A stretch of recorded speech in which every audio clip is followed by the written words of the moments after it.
Gravando. Boa noite, gente. Eu sou a Karine Santiago. Hoje é nossa primeira aula do nosso curso intensivo, organizado pelo curso do NACOM, preparatório para o concurso de Serrinha. E na aula de hoje a gente vai discutir dois temas importantes que servem para diversos cargos. A gente vai discutir o tema de A Criança e o Número, conforme o livro de Constance Cami, e a gente vai discutir a importância de situações estimuladoras para crianças entre 7 e 11 anos, são crianças que estão no período operacional concreto. Então, de maneira geral, a gente vai fazer uma abordagem sobre a teoria de Piaget, tratando desde a questão do pré-operatório, né? Que vai de 2 até 6 anos de idade, e depois a gente vai fazer uma abordagem a partir do operatório concreto. Então, qualquer coisa podem estar sinalizando, abrindo os áudios aí. Eu estou com a equipe hoje aqui com 13 convidadas, que são colegas de profissão também, pedagogas e algumas outras pessoas de formação geral também, que vão estar estudando esse concurso, para os cargos de auxiliar de creche, outras de professor e tal. Como vocês sabem, eu gosto muito de trabalhar com a questão da resolução de questões. E estar trabalhando com resoluções de questões, para mim, é uma questão muito pertinente, essa questão da gente estar trabalhando com as resoluções de questões, porque ajuda a gente a identificar como é que isso cai na prova. Então, não adianta a gente ficar lendo teoria, é um livro, por exemplo, e meramente ler o livro por ler não adianta se a gente não souber o que é que as bancas costumam cobrar deste livro.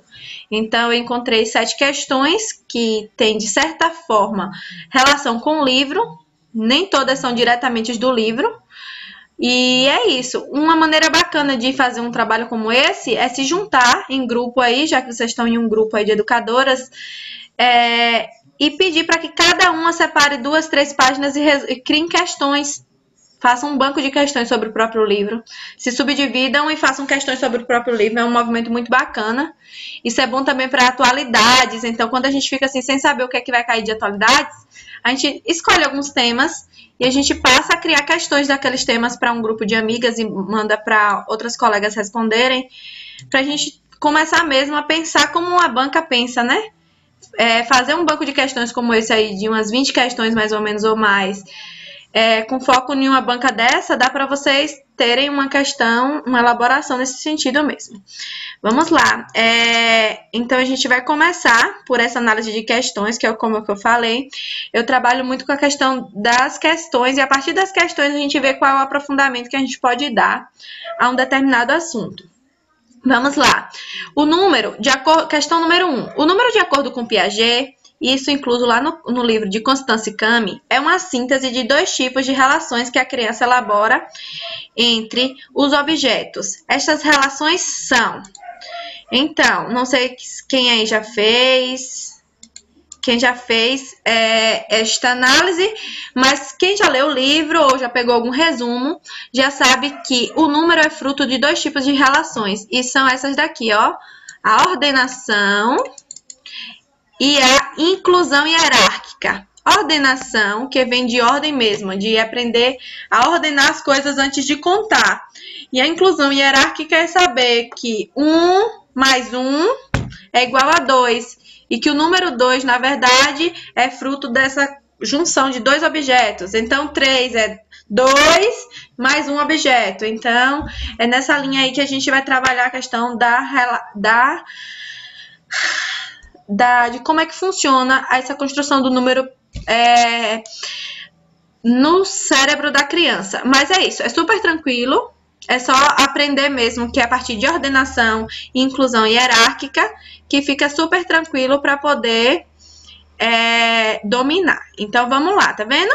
Bateu, lá na hora da prova mesmo, gente, eu já sempre falo isso, bateu o olho aqui, quem estudou o livro, quem estudou a teoria vai saber que é ordenação e inclusão hierárquica. Karine, como é que você faz?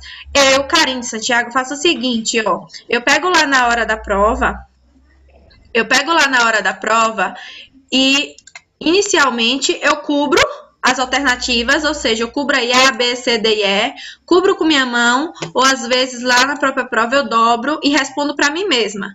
O número, de acordo com Piaget, é uma síntese de dois tipos de relações. Qual é, Karine, que você estudou? Aí anoto no cantinho antes de vir para as alternativas. Ordenação e inclusão hierárquica. Quando eu abro a alternativa, eu já sei onde é que eu vou marcar. Eu não leio mais nada, porque eu não preciso ler as outras alternativas se eu tiver certeza absoluta de qual é a resposta.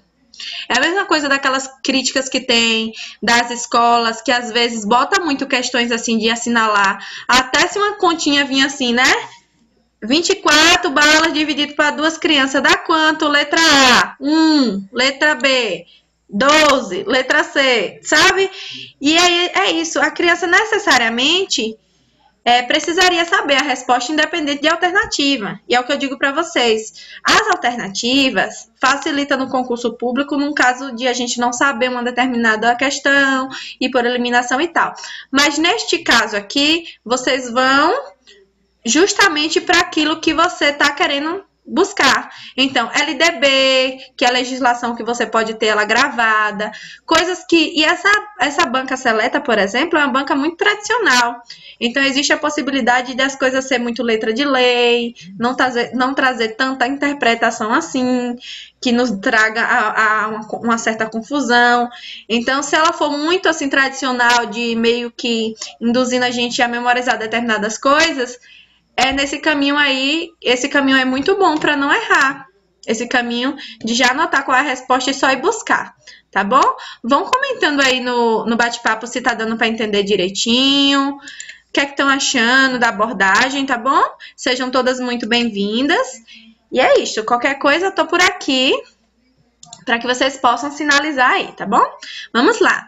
O número de acordo com Piaget... Então, o que foi que eu fiz aqui, Karine? Eu fiz aquela técnica que eu sempre falo para vocês. Como a gente estuda com questão, a gente precisa trabalhar o que é que eu aprendi com a questão. Minha prima disse que trabalha com uma pessoa e ela é concurseira também e ela trabalha com caderno do erro. Eu tenho isso, mas eu nunca chamei de caderno do erro. Eu faço isso em folhas de ofício. Eu faço isso em folhas de ofício. Aí o que é que acontece? Eu pego aqui, ó, essa questão de Piaget me ensinou o quê? Eu faço isso hoje em slides. Então hoje, Karine Santiago pega uma questão dessa e vê o que eu aprendi na questão e bota no slide para vocês com um comentário. Mas vocês têm a capacidade de pegar todas as questões que vocês fazem dos simulados e fazer o resumo. O que foi que essa questão me ensinou? Aí eu geralmente coloco o enunciado e completo com a resposta correta, como eu fiz aqui, ó, que vocês estão vendo aí. É justamente isso aqui que eu fiz, ó. Eu peguei isso aqui.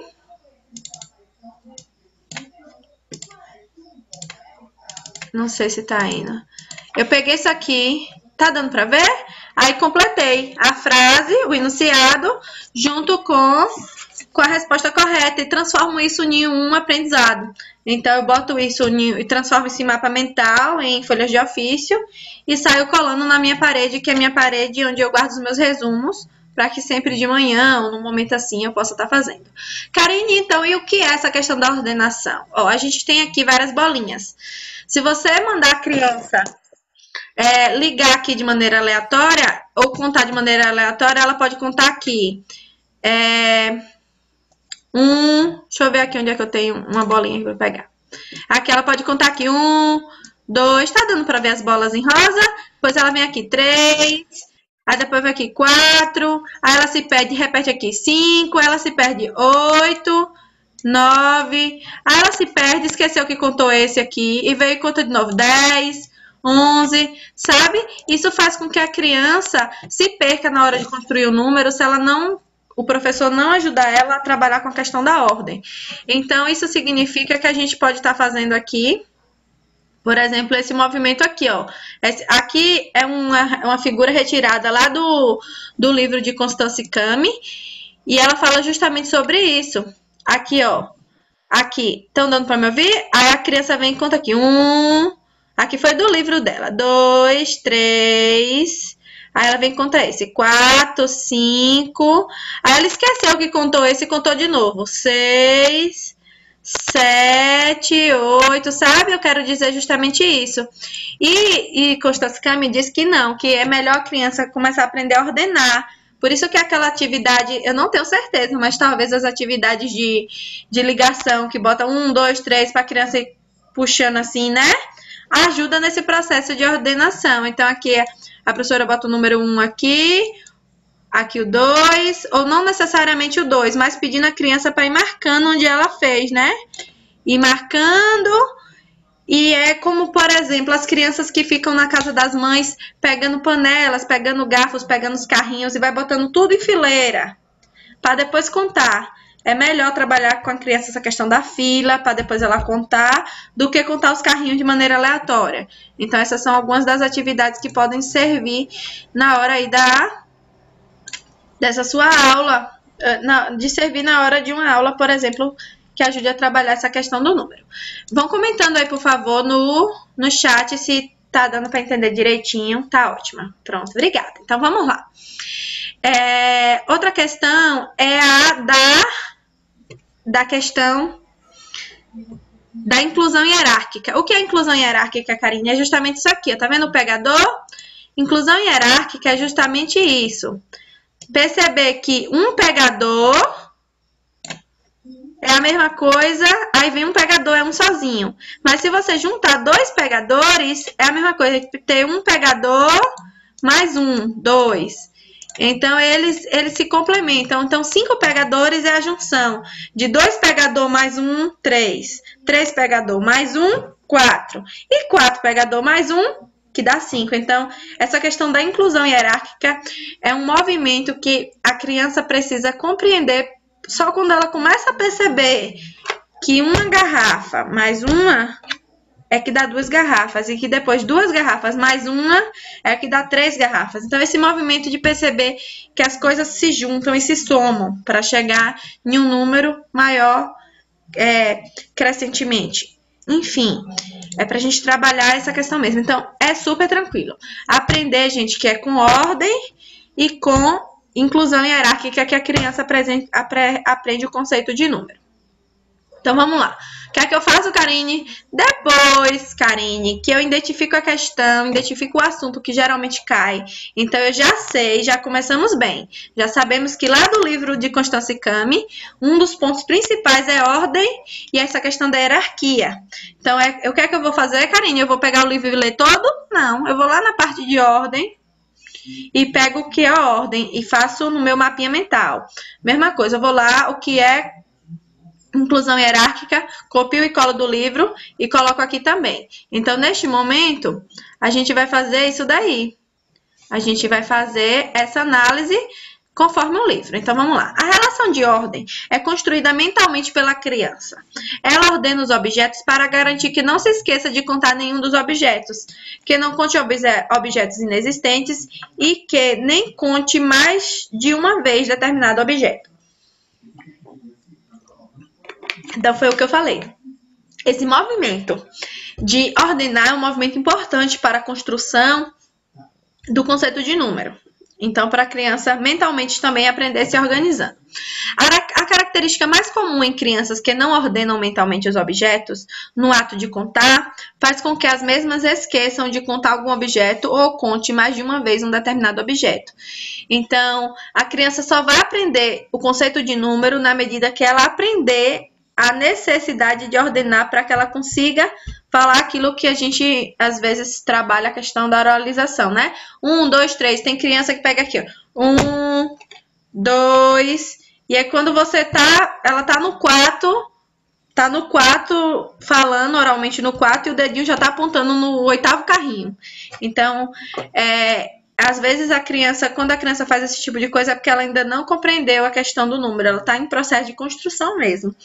E é isso, gente, o número ele não pode ser ensinado como a gente fica na escola ensinando, botando no quadro, botando para a criança gravar, 1, 2, 3, 4, 5. Não é daquela maneira que a criança constrói. A criança só constrói a partir dessa relação mesmo que ela vai ter com o objeto, ó. 1 garrafa, 2 garrafas, é o que? Soma de 1 garrafa mais outra, 2. Aí depois é que ela vai aprender nesse movimento mesmo, tá bom? Seja bem-vinda, Sonali, e todas as outras que entraram depois. Então, vamos lá. Então, eu botei aqui uma criança e coloquei aqui a criança ordenando os objetos. Ela está relacionando também de acordo com as formas, mas a ideia que eu tive de trazer aqui para vocês é que essa importância de botar as coisas em filas, para que a criança conte em fila. Isso ajuda mentalmente ela a aprender essa questão da ordenação. Inclusão hierárquica. A relação da inclusão hierárquica compreende a inclusão mental. É mental mesmo, que de um número sempre no número consecutivo, com o número que nós temos no presente. Ou seja, 2, aí eu tenho 2 goods. Se eu ganhar mais uma, aí eu fico com 3. Eu tenho 3 goods. Se eu ganhar mais uma, é que eu fico com 4. Então, inclusão hierárquica é justamente essa questão do soma 1. Eu acho que não vem no concurso público, mas em matemática, já que eu sou da área de matemática, a gente chama isso de N mais 1. Não sei se alguém aqui já lembrou de um processo de escola onde trabalhava um tal de N. N é qualquer número. N é um número qualquer. E é isso, um número qualquer mais outro, mais o número 1, transforma isso em um novo número. Então, esse é o processo de construção na matemática dos números. É sempre um número que existe qualquer, mais 1. Então, isso pode não cair, mas vai que caia também, vocês já sabem. Então, vamos lá. O slide tá grandinho aí, tá tranquilo?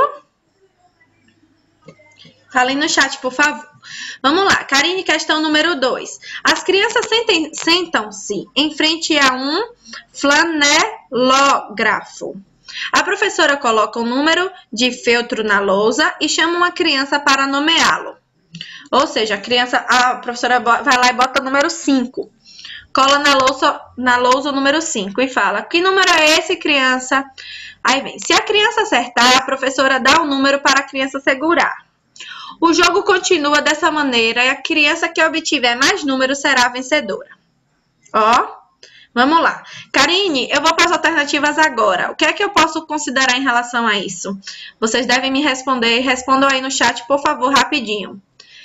Antes de houver nenhum enunciado, o processo que eu, Karine, ia fazer era outro. Talvez eu nem lesse esse enunciado agora, ia ler o comando da questão. Mas no caso do slide que está indo nessa linearidade, a gente faz assim. O que é que vocês vão me dizer? Isso daí é um jogo?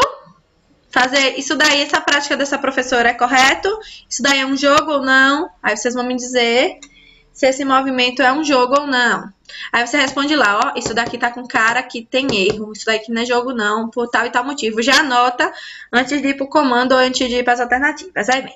De acordo com a concepção de Kami, a situação descrita aí vem. Não é um jogo, pois não permite que haja possibilidade de oposição de ações, por conseguinte, que se elabore estratégias. Karine, você identificaria logo que isso não era um jogo. Você anotar isso aqui. Isso não é um jogo, porque é uma questão de memorização, não envolveu regras, especificamente não envolveu a interação, era só para nomear e entregar o bilhetinho à criança. Então, isso não tem os princípios do jogo. Isso significa o quê? Que eu já sei a resposta. Eu, Karine, já saberia que teria que ir para a linha aí do não é um jogo. Como isso daí é uma questão muito complexa e talvez na hora a pessoa fica assim, será que é o jogo ou não é? Se não tem certeza, vai para as alternativas, lê e vai... Vou deixar mudíssimo. Quer falar, Flor? Adriana, se precisar falar, tu abre o áudio. Alguém, se precisar falar aí, sinaliza no chat que eu abro os áudios. Então, nesse processo, a gente vai fazer isso daí. A gente vai tentar identificar diretamente. Mas se você não identifica diretamente, o que é que você faz? Você vai para as alternativas, dar essa analisada. Aí vem aqui. É um jogo, pois acrescenta conteúdo significativo, nananã. Não é um jogo, pois não envolve os alunos em situações de canto ou dança. É um jogo, segundo as características. Nanã. Por que eu tô lendo assim por cima, gente? Porque é assim que a gente faz na hora do concurso público. A gente já sabe que uma resposta é a correta e as outras são incorretas. Ficar lendo as respostas incorretas, sendo que você sabe qual é tendenciosamente a resposta que você teria que marcar, já que você foi pro seu concurso preparado, já que a banca vai cobrar certinho o que tá no edital, você geralmente vai saber que não é um jogo, pois isso e isso. Aí você tinha aqui duas opções, né? A primeira e a segunda aqui. Mas essa outra aqui fala sobre dança. Não é um jogo porque não envolve canto nem dança, que apresentam papéis complementares, mas não opostos. Aí acabou envolvendo muita coisa ali e confundiu. O que é que a gente faz aqui quando isso acontece? A gente faz justamente isso. A gente vem, identifica o que a gente quer e as outras a gente não fica lendo justamente por isso, para não cansar o nosso cérebro com informações que não são relevantes. São informações que a gente chama assim mesmo, ó, para enchimento de linguiça. É enchimento mesmo das questões, porque quando alguém elabora uma prova de concurso, a banca, ela faz assim, do jeito que eu ensinei aqui, ó. Ela faz justamente isso, ela pega a teoria, naquela questão lá que eu falei, ela pega a teoria na íntegra, e depois que ela pega a teoria, pega o finalzinho, uma parte da teoria, bota na alternativa correta, ou seja, ela desmonta um parágrafo em enunciado e complementação lá na alternativa, e o restante é enchimento de linguiça. Então, ter essa habilidade de identificar a resposta correta logo, ou geralmente a gente consegue alcançar de maneira fácil visualmente, ou lendo logo assim por cima as primeiras partes, identificar os erros das outras. Isso é importante porque é uma habilidade bacana, porque a gente... ninguém, por exemplo, aqui é mais inteligente do que o outro. A gente tem inteligências múltiplas, né?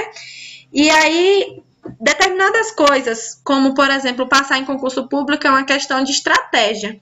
A gente tem que saber como estudar, a gente tem que saber como resolver questão, porque conteúdo, a gente teve o mesmo acesso aos conteúdos nas nossas universidades ou nas nossas formações aí de maneira geral. Então, é isso daí. Vamos lá. Então, o que é que eu fiz aqui? Fiz aquele movimento. Pego a resposta correta, ao enunciado, junto com a resposta correta, e transformo em um parágrafo, que é o que eu aprendi com aquela questão. Transformo esse mapa mental e colo em algum lugar para quando eu precisar revisar esse material, eu já ter esse mapa. Vamos lá.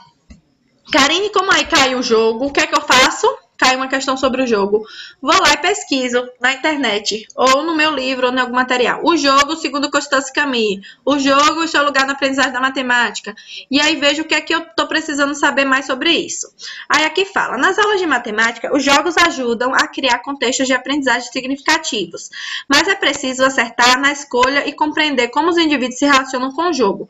Ou seja, não é qualquer jogo, como nesse caso aí não era necessariamente um jogo, era só uma mera atividade. E como os indivíduos se relacionam no jogo, ou seja, todo jogo envolve uma relação do indivíduo com o objeto de conhecimento ali, às vezes envolve a relação do indivíduo com o próprio grupo, com as regras e tal.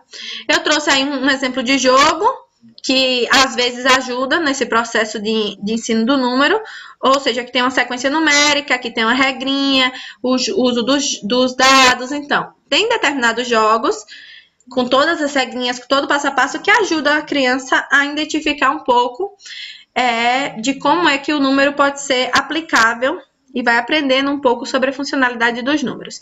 Eu tô indo muito rápida, tá dando para entender? Vão botando aí no chat, por favor. Vamos lá, próxima questão. Bruno e João, ambos com 5 anos de idade, estão brincando com alguns carrinhos. Bruno achou, no meio dos brinquedos, um caminhãozinho que rapidamente despertou o interesse de João. Os meninos começaram a disputar o objeto, cada qual puxando para o seu lado. O conflito chamou a atenção da professora. Constance Cami, conforme Cami, é correto afirmar que a atitude de uma professora que tenha como objetivo promover o pensamento da criança será de...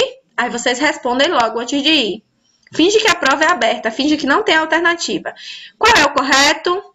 O correto é o que, gente? A professora tira o brinquedo da mão das crianças, guarda o brinquedo e pede para as crianças resolver o conflito. O correto é a professora pedir para acabar com aquele assunto e não tocar mais nisso e botar o menino de castigo. O correto aí você responde logo para você o que seria o correto e você anota o que é que você acha que é correto. Isso é importante anotar quando a pessoa lê logo o enunciado para não dar o chamado branco. Depois estuda por que é que a gente dá o branco na hora da prova, que é mais ou menos sobre isso. Depois que você anota qual é o correto, você vem aqui.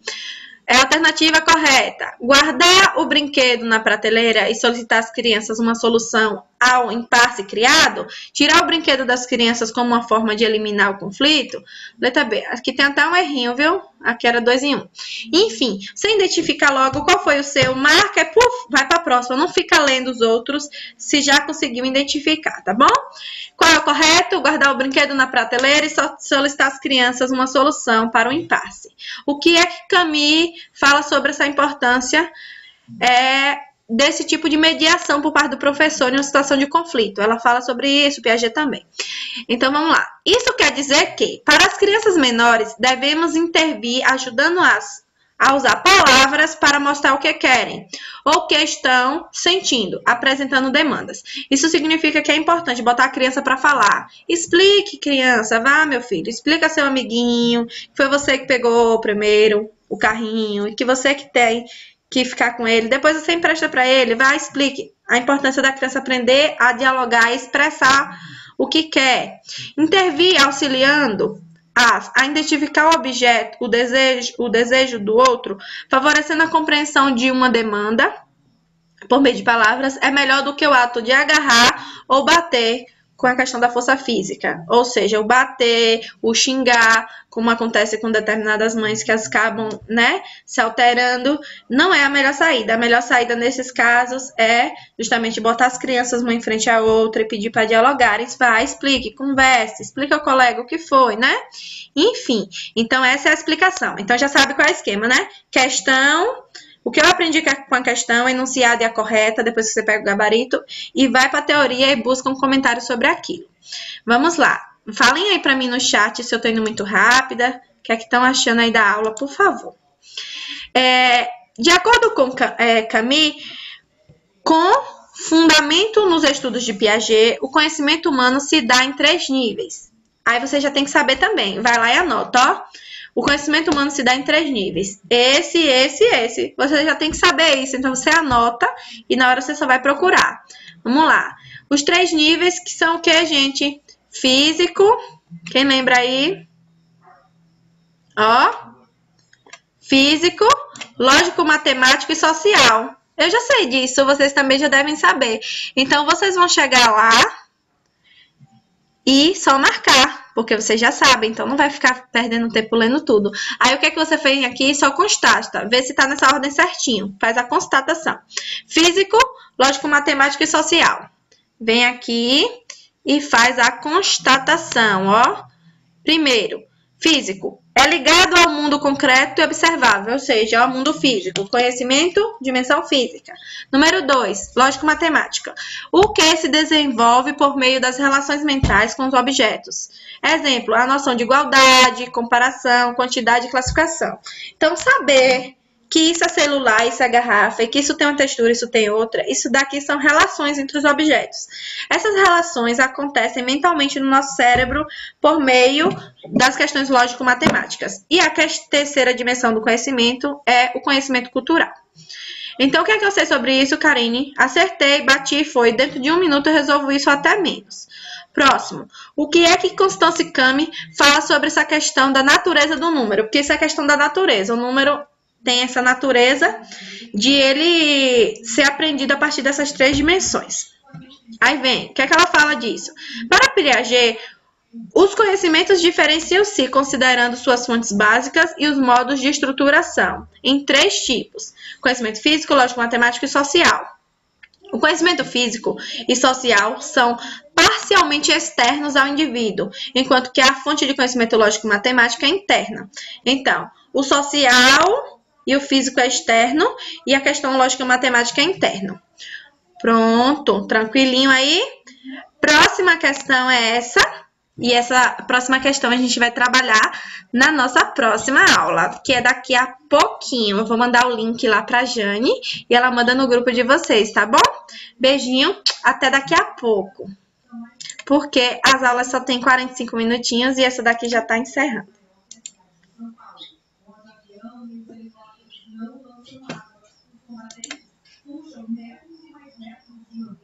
Comentem aí enquanto não acaba a aula. Comentem aí o que estão achando, por favor.